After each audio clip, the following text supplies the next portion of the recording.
Insya Allah akan membangun gelora kita, membangun semangat kita untuk menjadi bagian yang memperjuangkan khilafah alamin haji nubuwah. Ya, dan kalian ini sudah mulai bisa dipesan, ya, melalui kira-kira begitu ya tertulis di sini ya. Ya, baik. Gitu.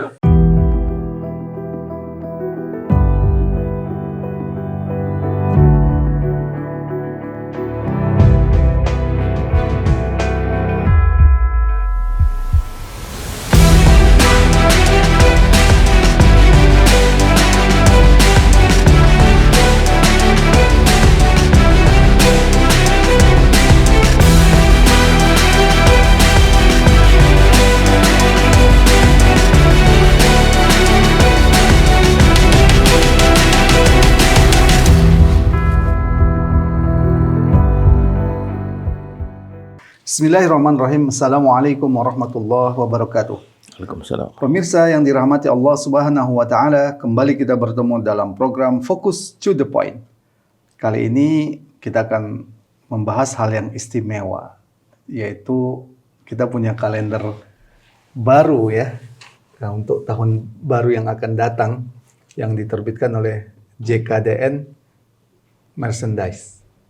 Baik, untuk itu kita akan memperbincangkan tentang hal ini dengan Ustadz Ismail Susanto. Assalamualaikum Ustadz. Waalaikumsalam warahmatullahi Kali ini Fokus the Point ini istimewa, dalam membahas kalender.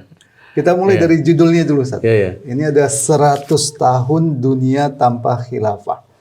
Nah, kira-kira apa filosofi, sebutlah begitu Ustadz, filosofi sehingga membuat ini menjadi judul atau tema utama dari kalender ini.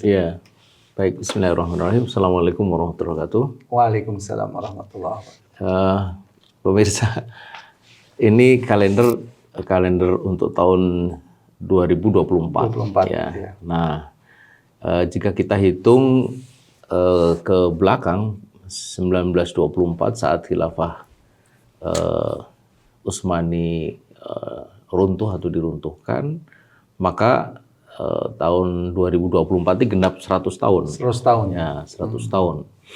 Cukup lama saja. Bukan cukup lama, sangat lama. Hampir 1 abad. 1 abad ya. Ya, 1 abad. Paling kita boleh hanya 3 hari 2 malam. 3 hari 2 malam. 3 malam, 3 hari 2 malam. Ini sudah berapa hari 3 hari 2 malam. Nah, itulah kemudian kita sebut 100 tahun dunia tanpa khilafah. Gitu. Sebagai sebutlah tajuk atau judul utama dari kalender kita 2024 nanti. Bukan kita mau mengingat momen sedih itu ya, atau momen tragis itu, tetapi untuk mengingatkan bahwa kita ini sudah 100 tahun tanpa khilafah. Nah, itu penting. Sebagaimana tadi Ustaz Farid sampaikan, ijma sahabat atau kesepakatan para sahabat itu sebagaimana ditunjukkan mereka sampai menunda penguburan jenazah Nabi, yang dalam tuntunannya itu kalau orang meninggal itu harus segera mungkin dikuburkan atau dimakamkan. Itu mereka justru bersepakat untuk menundanya sampai 3 hari 2 malam itu, hingga terpilihlah pengganti Nabi, bukan sebagai Nabi tapi pengganti Nabi sebagai pemimpin, Khalifah Abu Bakar As-Siddiq itu. Nah, jadi itu kesepakatan penting. Ijma sahabat itu penting sekali karena tidak mungkin sahabat itu bersepakat dalam kedustaan. 3 hari 2 malam itu sesuatu banget. Itu yang kemudian oleh para ulama itu dijadikan sebagai patokan bahwa umat Islam tidak boleh kosong dari pemimpin. Itu paling lama ya 3 hari 2 malam itu. Apalagi ini sampai menunda penguburan jenazah Rasulullah. Yang Rasulullah sendiri memerintahkan supaya untuk segera gitu. Itu menunjukkan pentingnya tengah umat ada pemimpin. Nah, kebayang oleh kita 100 tahun itu berarti berapa? 3 hari 2 malam itu. Dan sepanjang 100 tahun dunia tanpa khilafah itu ada banyak sekali tragedi yang muncul. Saya kira penting untuk segera kita menyebut, yaitu berdirinya negara Zionis itu di tanah Palestina, di tanah yang diberkati, yang Theodor Herzl ketika datang kepada Sultan Abdul Hamid yang kedua itu mendapatkan penolakan yang sangat keras. ketika dia datang ke Sultan Abdul Hamid yang kedua itu dia tahu bahwa Palestina itu bukanlah wilayah tak bertuan. Dan ternyata betul setelah Khilafah Utsmani itu runtuh 1924, 24 tahun kemudian barulah cita-cita Theodor Herzl itu terwujud. Itu menunjukkan bahwa dunia tanpa khilafah itu, khususnya dunia Islam itu memang boleh disebut menjadi pangkal. Ya, ketiadaan khilafah itu menjadi pangkal munculnya berbagai macam persoalan, disebutnya itu berbagai kegoncangan. Ya. Salah satu kegoncangan besar itu adalah berdirinya negara Zionis itu. Iya. Kita masuk ke halaman pertama ya, bulan Januari Februari. Di sini diawali dengan peradaban emas khilafah. Mungkin bisa dilihatkan peradaban emas khilafah. Kenapa diawali dengan peradaban emas khilafah? Tentu pilihan ini bukan pilihan sembarangan. Iya. Jadi ketika kita saat ini menyaksikan atau menyadari atau melihat kita hidup tanpa khilafah 100 tahun, itu sesungguhnya 100 tahun juga adalah sebuah kemunduran. Gitu. Kenapa? Jika kita bicara tentang kegemilangan peradaban Islam dalam buku apapun, ya, yang ditulis oleh siapapun, itu semua peradaban di bawah naungan khilafah. Itu tidak ada peradaban yang bukan di bawah naungan khilafah. Mengapa? Karena sepanjang sebutlah 1400 tahun itu 1400 umat Islam itu hidup di bawah naungan khilafah gitu. Baik itu di masa Khulafaur Rasyidin maupun khulafa sesudahnya, baik pada masa atau di masa Umayyah, Abbasiyah maupun selepas itu gitu. Dan itulah yang ingin kita tunjukkan. Jadi ini lembar pertama Januari Februari ini sekedar semacam reminding gitu. Kita menyebut Ibnu Sina ya, lepas dari kontroversinya, dialah yang disebut sebagai bapak kedokteran dunia gitu. Bahkan kitab yang dia tulis itu dipelajari terus ya sampai di ini hari. Fakultas Kedokteran Barat ya. Ya, kemudian Al-Khwarizmi yang Mark penemu Facebook itu juga sangat kagum. Kata dia tanpa angka 0 yang ditemukan, tanpa algoritma dan aljabar yang ditemukan oleh Al-Khwarizmi itu tak terbayang oleh kita akan lahir Facebook, kemudian BBM lain, bahkan komputer gitu. Itu yang membuat Mark itu begitu kagum terhadap Al-Khwarizmi. Ibnu Firnas? Ibnu Firnas inilah jauh sebelum Wright bersaudara menemukan atau yang disebut sebagai menemukan pesawat terbang yang pertama, sebenarnya Ibnu Firnas ini gitu yang menemukan pertama. Tetapi sejarah kan kemudian seperti seolah melupakan ini. Padahal sejujurnya Ibnu Firnas ini. Dan kita pasti akan teringat Muhammad Al-Fatih ya, 825 tahun selepas nubuah Nabi ya tentang kepastian menaklukkan Konstantinopel, Muhammad Al-Fatih yang waktu itu belum genap 21 tahun berhasil menaklukkan benteng yang sangat tangguh itu, yang bertahan lebih dari 1000 tahun dari musuh datang dari mana. Ini belum bicara tentang baru cuplikan-cuplikan saja. Belum bicara tentang sakofa Islam ya. Sakofa Islam, tafsir, Quran, ilmu yang lain, sebagainya itu. Kemudian luar biasa. Ya, arsitektur, kemudian penataan lingkungan, kesehatan, ya, pendidikan, termasuk juga perlindungan terhadap warga non Muslim itu juga tidak boleh dilupakan. Gitu. Termasuk kalau kita menyebut Yahudi itu mendapatkan perlindungan luar biasa. Sampai Karen Armstrong itu menyebut bahwa the Jews enjoyed their golden age under Islam in Andalusia. Jadi kalau ada anggapan orang Islam itu ingin menghabisi Yahudi, orang-orang Yahudi atau orang Nasrani itu fakta sejarah membantah itu semua. Justru ketika Andalusia itu direbut oleh orang-orang Katolik, terjadi inkuisisi. Orang-orang Yahudi sama sebagaimana orang-orang Islam pada waktu itu hanya punya pilihan masuk sebagai agama Katolik atau dia terusir. Dan 150.000 orang Yahudi yang terusir dari Andalusia itu mendapatkan perlindungan di Bukit Galata oleh Muhammad Al-Fatih dan beranak pinak terus sampai ini hari. Jadi kita masih jumpai orang-orang Yahudi di Bukit Galata itu. Jadi peradaban emas. Inilah peradaban emas di bawah naungan khilafah. Naungan khilafah yang kebaikannya itu bukan hanya dinikmati oleh orang-orang Islam, tetapi juga orang di luar Islam. Orang di luar Islam. Rahmatan lil alamin. Rahmatan lil alamin. Nah, Itu berikutnya ini Ustaz. Momen keruntuhan khilafah. Ya. Kalau kita lihat fotonya ini kan luar biasa ya. Iya. Di atasnya ada Khalifah Abdul Majid II, di bawahnya ada Mustafa Kamal Fasha. Iya. Ya, gimana Ustaz Ismail menjelaskannya ini? Ya ini politik grafis ya. Grafis itu ada politik juga. Maksudnya kalau jempol itu begini kan, ini kan bagus itu. Kalau begini kan jelek. Nah gitu. Kira-kira begitu. Ini jempol di sini. Inilah khalifah yang terakhir. Abdul Majid kedua yang waktu itu kemudian mengalami exclude itu dari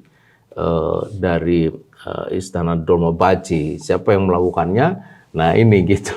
Sini kira-kira begitulah simbolisasinya itu. Itu.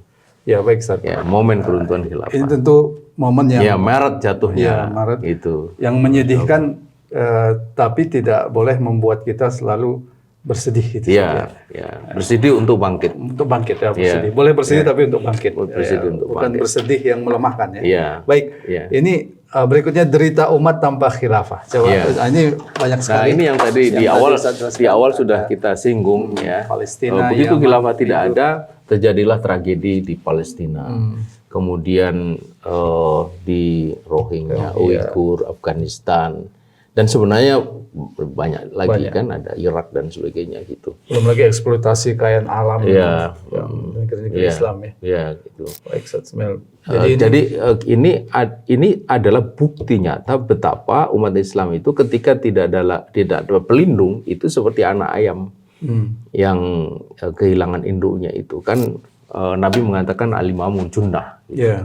Imam itu perisai, tempat umat itu berlindung. Nah, begitu perisai tidak ada, ya ibarat tubuh itu tidak ada lagi yang melindunginya, terkenalah tembakan, senjata segala macam. Itu sebagaimana kemudian kita saksikan bagaimana keadaan atau derita umat Islam di berbagai wilayah. Kita sebutkan beberapa di Rohingya, ya mereka terusir, bahkan kemudian untuk singgah ke negeri-negeri sebelahnya, sekitarnya pun juga tidak mudah. Gitu. Di Malaysia ditolak, kemudian di Bangladesh juga begitu, padahal aslinya Bangladesh dan sebagainya gitu. Lalu Afghanistan lebih dari 20 tahun ya di bawah okupasi Amerika. Begitu juga Uighur gitu. Nah, ini sekedar contoh highlight bagaimana derita umat ini derita secara politik, belum lagi kita bicara derita secara ekonomi, sosial, budaya, pendidikan, kemudian sumber daya manusia, peracunan pemikiran yang disebut dengan istilah Wetosiasen, peracunan Barat, sehingga tidak sedikit umat Islam, dia Muslim tetapi sekuler, dia Muslim tetapi liberal, dia Muslim kapitalis, dia Muslim sosialis, bahkan juga pernah di Indonesia Muslim komunis. Itu kan menunjukkan betapa bahwa ketika tubuh ini tidak dilindungi, tubuh umat tidak dilindungi, itu berbagai jenis penyakit itu dengan mudah masuk. Ya, ini ada menarik tulisan di sini. Tanpa khilafah, umat Islam yang berjumlah tak kurang dari 2 miliar bagaikan ayam yang kehilangan induk. Ya, anak ayam. Anak ayam yang kehilangan induk Itu gimana Ustaz menjelaskan? Ya, seperti tadi. Ini? Ya, seperti tadi bahwa khalifah itu adalah perisai, pelindung, maka begitu khalifah itu tidak ada, ya seperti anak ayam kehilangan induk, tak punya rumah pula sebenarnya kalau kita mau tambahkan itu. Ya, jadi kalau kemudian dia kehujanan, kepanasan, kena penyakit ini, dicuri kekayaannya, disakiti tubuhnya, itu sesuatu yang sebenarnya sangat wajar gitu terjadi. Gitu. Ya, walaupun ayam-ayam ada istilah bahasa yang lain Ustaz ya. Seperti ayam mati di lumbung padi. Artinya kekayaan umat Islam ini luar biasa, tapi mereka sendiri tidak bisa menikmatinya kan gitu. Bahkan menjadi bencana bagi umat Islam. Tragis. Berikutnya Ustaz, ini khilafah ajaran Islam. Kenapa penting untuk menjelaskan bahwa khilafah ajaran Islam? Setelah khilafah runtuh, salah satu persoalan yang mencuat di negeri-negeri Muslim pada diri umat Islam, termasuk anak-anak mudanya, adalah jauhnya umat dari sakofah, jauh umat dari ajaran Islam. lihat untuk negeri kita merasa seperti seolah-olah jilbab itu ajaran baru turun kemarin sore. Padahal di ayat sudah ada 1400 tahun yang lalu. Jilbab, kerudung, waktu itu disebut jilbab itu kan baru sebutlah populer lagi tahun 80-an itu. Padahal itu ajaran sudah sangat lama. Begitu juga dengan soal riba, begitu rupa membenar, baru kemudian sekarang tumbuh kesadaran umat Islam untuk menjauhi riba. Dan banyak lagi ajaran-ajaran Islam yang seperti mengkonfirmasi apa yang dibilang oleh Nabi itu, badal Islamu ghariba wa sayaudu ghariba kama bada. Islam pada mulanya asing dan akan kembali asing sebagai pada mula. Jadi umat Islam itu syai'un, ya, al-Islamu syai'un wal muslim syai'un akhar gitu. Jadi Islam dan umat Islam dan Islam itu seperti berjauhan, itu berjarak gitu. Ada banyak persoalan-persoalan yang tidak dipahami oleh umat Islam. Termasuk ini yang paling penting adalah soal khilafah ini. Itu khilafah ini ajaran Islam, itu yang kita ingin sebutkan gitu. Jadi tak layak ada seorang Muslim yang menolak khilafah itu karena ini ajaran Islam. Kita mau katakan apapun, dia bagian dari ajaran Islam. Ini kita quote. Ini ada dari sebutlah dari Nusantara gitu. Ya, ini kitab-kitab yang masyhur gitu, ya. Misalnya Al-Khamus Sultaniyah, Al-Mawardi, kita kutipkan di sini gitu. Ya, kemudian juga ada ini Al-Khamus Sultaniyah ini sudah sangat terkenal, tapi kemudian kita juga tampilkan yang ditulis oleh Sulaiman Rasyid, oleh ulama di Nusantara, Kiai Haji Sulaiman Rasyid itu. Ya, nah, ini jadi rujukan nih, rujukan fikih Islam. Sejak kecil tuh saya sering lihat ini buku. Gitu. Dan sebenarnya kalau kita mau jujur juga ada buku fikih Islam jilid 12 di Madrasah Aliyah juga memuat ini. Kemudian juga di ensiklopedia ini disusun oleh para cendekiawan di negeri ini. Yang nama-namanya itu ini hari heran kita malah justru menjadi penentang sesuatu yang dia tulis sendiri di dalamnya. Padahal sudah jelas ya. Khilafah lembaga pemerintahan dalam Islam. Iya, nah gitu. Iya. Baik, Ustaz, ini banyak sekali yang dibahas. Ya. Ini potensi dunia Islam. Nah, ini agak ringkas sedikit saat bahasnya. Ya. Potensi. Kenapa ini perlu jadi menjelaskan potensi sesungguhnya dunia Islam itu dunia yang sangat strategis, baik dari sisi geostrategis maupun geopolitis maupun geoekonomis itu.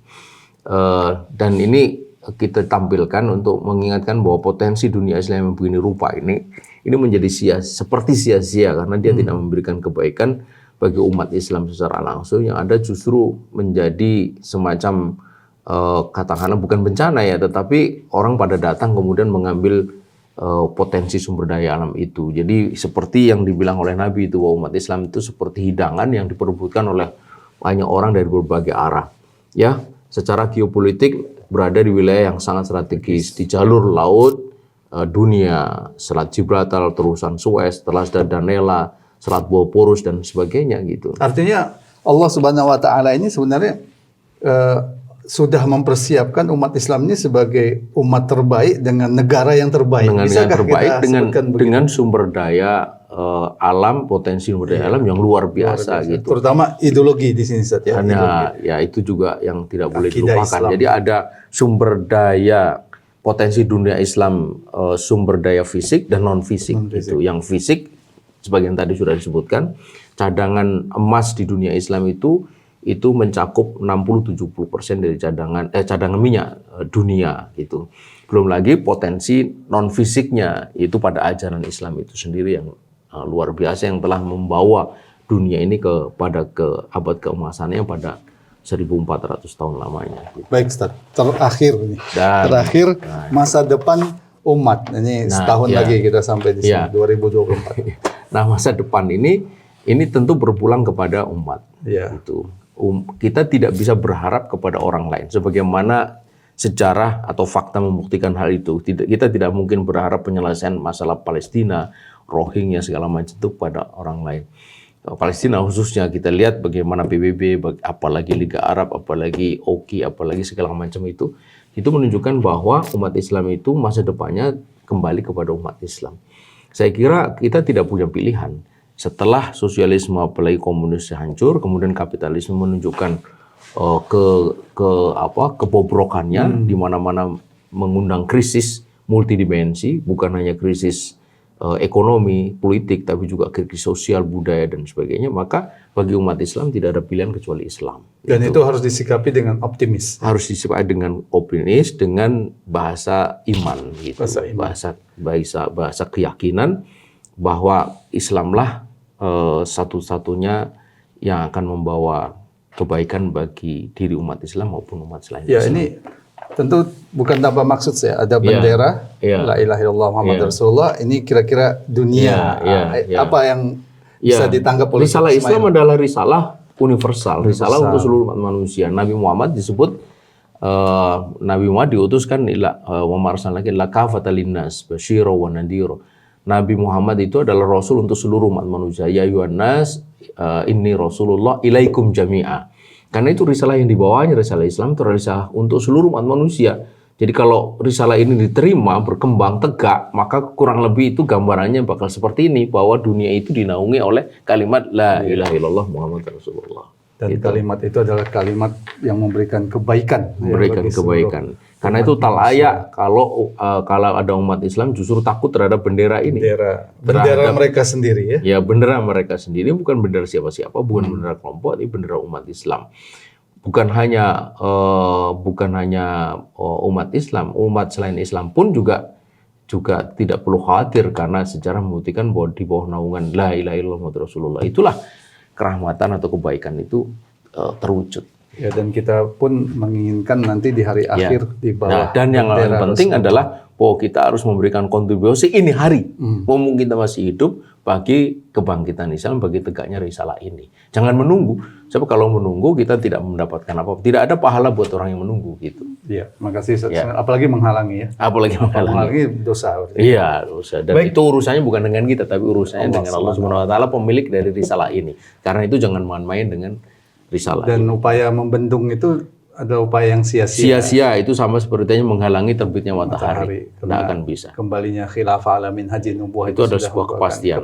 Kabar gembira dari Allah, dari Rasulullah. Baik, pemirsa, demikian tadi bincang-bincang singkat kita dalam Fokus to the point ya, edisi istimewa. Karena kali ini kita membahas kalender, bukan sembarangan kalender tentunya, yang hanya sekedar menyenangkan melihatnya di mata, tapi kalender yang akan mengingatkan kita tentang 100 tahun kita tanpa khilafah, dan insya Allah akan membangun gelora kita, membangun semangat kita untuk menjadi bagian yang memperjuangkan khilafah alamin haji nubuwah. Ya, dan kalender ini sudah mulai bisa dipesan ya, melalui kira-kira begitu ya, tertulis di sini ya. Ya, baik. Gitu. Terima kasih Ustaz Ismail. Mudah-mudahan kerja rekan-rekan yang membuat ini mendapatkan balasan kebaikan yang besar dari Allah Subhanahu wa taala. Baik, pemirsa, demikian tadi bincang-bincang kita tentang kalender yang sangat penting untuk dimiliki ya. Ditempelkan, digantung di rumah kita, di kantor-kantor, di tempat dimanapun umat bisa melihat. Insya Allah ini akan menjadi bagian dari dakwah kita, uslub dakwah kita.